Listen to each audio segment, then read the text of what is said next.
Hello everyone, here is Sandra. Please.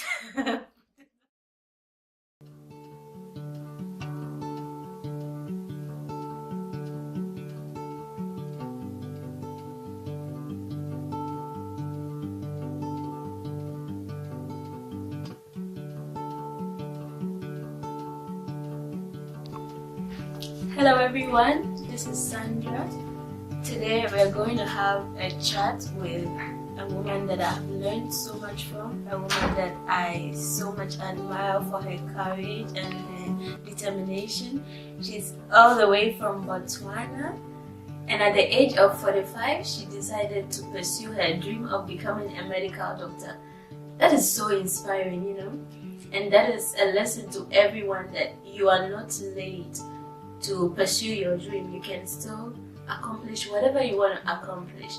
So stay glued to your chair, get yourself a cup of coffee, and then get ready to download from her wisdom. I'm so glad you are here. Thank you so much. Thank you so much for coming. I believe that God is really going to use you to encourage people. God is going to impact people through you, through what we are going to do now. So quickly, I'll just allow her to introduce herself briefly. Okay, thank you, Sandra. Good evening. I'm also happy that you've been giving me the opportunity to come and share with other people, because actually that is always in my mind, that I really need to motivate other people. And as you are saying, I'm calling her Mama. I'm really happy. Almost all students here are calling me Mama. I don't know how many daughters and sons I have in this school. Everyone is saying Mama Chaa, Mama Chaa, Mama Chaa. Anyway, my name is Chawamali Sedi. I am from Botswana. I am just a first year student pursuing my medicine, general medicine. The most important thing through the motivations is that I am 45 years, 6 months. I'll be turning 46 in September 13th. And again this year on August, I'll be turning 27 years as a mother. Wow. That is, I'm a mother of a 26 years, 7 months son.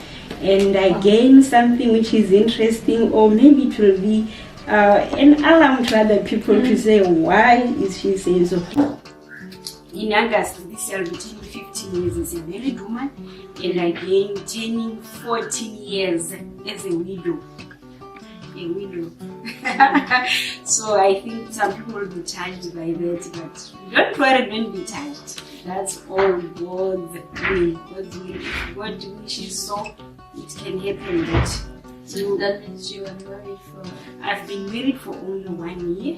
I was married in 2004 in August, and the next year, 2005 August, I lost my husband. But the good news about it is that I'm still at my marriage village. I'm still with my in-laws. That's where I'm staying. Mm-hmm. Why did you even decide to come here at the age of 45? Why did you decide to still pursue your dream? To still come here and be in first year as a medical student at that age? Okay, thank you, Sandra. Actually, I wanted to pursue medicine since 1990. That was, I was doing Form 4. So it's like my dream has been there. Now the dream is coming to pass it. 28 years of waiting. If we can think of that man in the Bible who has waited for 38 years waiting to be held by the pool of Bethesda. It's like me. I've been waiting and waiting and waiting, and maybe I could say maybe the dream get dead and now it has been resurrected. That was my dream at that age where I was doing Form 4. We were to write down our career plans, and then I just indicated that I want to be a gynecologist. Then it was like the career guidance teacher said, gynecologist is a specialist.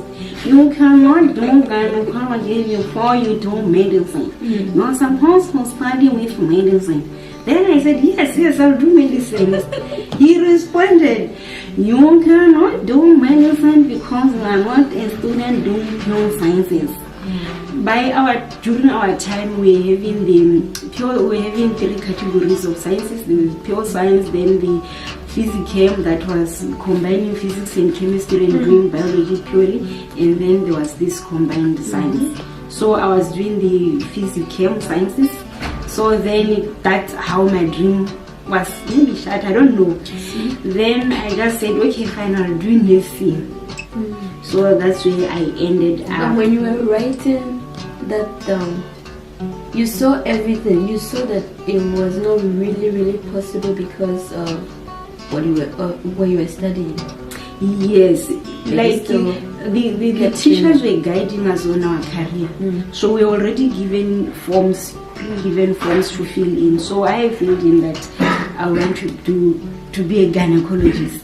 So they let me know that a gynecologist is something that you do as a specialty after you've done general medicine.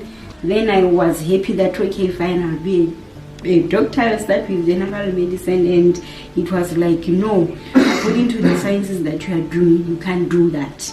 So it was like a set of category of those who are doing the pure sciences. They're the ones who could pursue medicine by then. I would say by then, because as I was growing up, I've been searching until I found that even my qualifications, you can go and pursue medicine.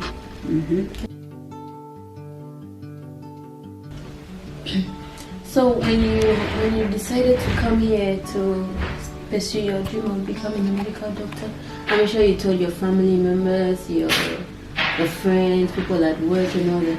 What were their reactions? Yeah, true. I informed my family members. The families, they will actually never be negative. They encouraged me to come and pursue my. I don't remember anyone rejecting. Maybe they trust me. I don't know, because when I told them, both my in-laws and my parents, biological parents, no one showed any objection. And people were all happy about it, to say, really? Oh, that's wonderful, Go and you come and help us. So when you talk to friends, yes, that some will be supportive, some will be like, are you really crazy? What are you saying? And people will be wondering to say, how can you, because to come here it means you have to leave your job, leave everything, go, just like to start like any other Cambridge student who's just fresh from Cambridge school and come and pursue their dream career. So with friends, some were positive, some were negative. But I'm not saying it's wrong to be negative. It's actually good. Because they also did it because they care about you. Yeah, true. I think they were giving you reasons. Yeah, why they you were should. giving reasons. Yeah. And didn't you doubt yourself at some point? Were you always so determined to come? Or you, at some point you felt like, am I really going to do this? Am I not too old to do this? Am I not even going to waste my time? How is that? Yeah, that is quite a good question. You know, as I'm saying that, sometimes when we have a calling or maybe passion or something that God has planted into you, because I realize that this is something God has put into you, you'll be having that emptiness. You are not satisfied. As I'm telling you that, I was like going to school after another school. I did a diploma, then I went for my degree in nursing, then I did my public health at master's level. I was still having the dream of going to school. And beside that, even when you are asleep, I'll be dreaming myself being in a very big school, and I'll be wondering, I'm always dreaming myself in school throughout. So which means it was just saying you are still not yet where you are supposed to be. So that was the only thing that encouraged me. I've never even looked behind. Like, by the time I was planning to come here, my son has long completed his degree, and he completed around, is it 2015? Was he also supportive? Yes, he was very supportive. And By then, after completing school, you know that these days the jobs are scarce. He couldn't secure any job, so he was just home. So he's depending on me, and people were like, if you are going to school, what about your son? And I said, you know what, he's a grown-up. He wants to go hungry. He will see what to do for himself. I just said he's grown up and God will always open the doors. I was telling people that in the moment I step out of the country, he will have something to take to his table and eat. And definitely it happened. So God really does miracles, because 1 month when I was supposed to come down here, he got hired from the university that he has been schooling at as a temporary lecturer. Then when I was here around October, he then phoned me to say, Mom, I've been offered the training under the Botswana Defense Force. So you see how it is. So those are plans of God. So practically, what do you do to motivate yourself? Like even now, what are things, is there anything you do to keep moving? Or you just have that inbuilt motivation and that's all? No, the motivation, you need to be watering it. Just like the word says that we are going to live by the word that comes from our mouth. So even that, we have to keep on maybe watering it, if I can say so. Since the time I lost my husband, I started to be like, well, I grew up in a family whereby my parents were believing in God, but by then I was not much in touch with God. But the time I lost my husband, that's when I felt that I need God more than anything. So I started to make sure that I will also be having a Bible. I read not only Bibles. Fortunately enough, God led me to books. I started buying books for how we will heal, sorrowful books, so that I heal myself. That's how I get motivated. Then since then, I was now buying many books. I read these motivational books from Grace Mayer, Joel Weston. I listen to the YouTubes, TD Jakes, Bill Winston. Those are the people who motivate me. So I see this as what we call proactivity. You see, you lost your husband, and someone could have decided to be a victim, like to really remain at the stage of being so sorrowful and thinking about all that every time. But you decided to be responsible for yourself. You decided to take care of yourself. You decided to buy books and heal. So you married for like a year. Yes. Yeah. Wow. I married for like a year. But even though, our life, I was not into a life whereby we were relying on biblically to guide us on issues of marriage and maybe relationships. I just went into a relationship. I stayed with this man for almost 7 years. Then that we get married, and after marriage, 1 year marriage, then death. So that's how it is. I just took those 7 years that we were together, cohabiting, to say they're like years that we were married. And if Anna managed to stay and do the works of God, I'm also going to be motivated by this. I'm going to follow the footsteps of Anna.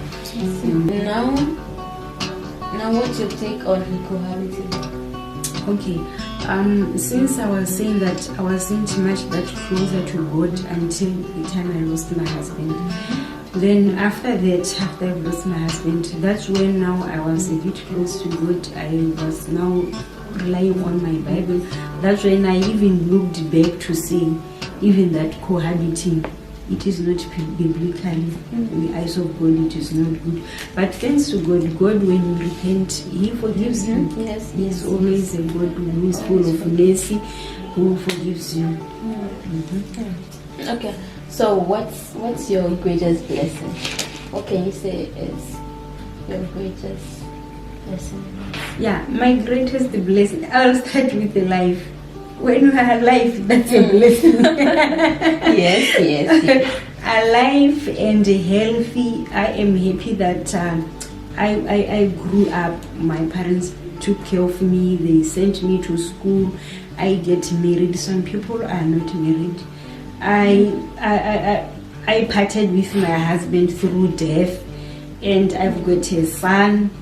I'm really happy. That's a blessing. Now I am here to pursue the career of my dream. That dream since 1990, which is now I'm seeing it, that is now coming to pass.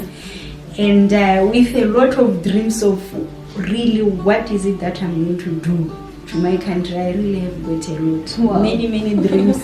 What's one to get ready? many dreams that I want to do for my country. I think of the elderly. A lot of things. A lot of reaching out to people who are a bit far from the health facilities. How can we reach them out there and all the like? Maybe even thinking of the health systems to say, why can't we be more of a patient-centered, such that we help the patients according to me.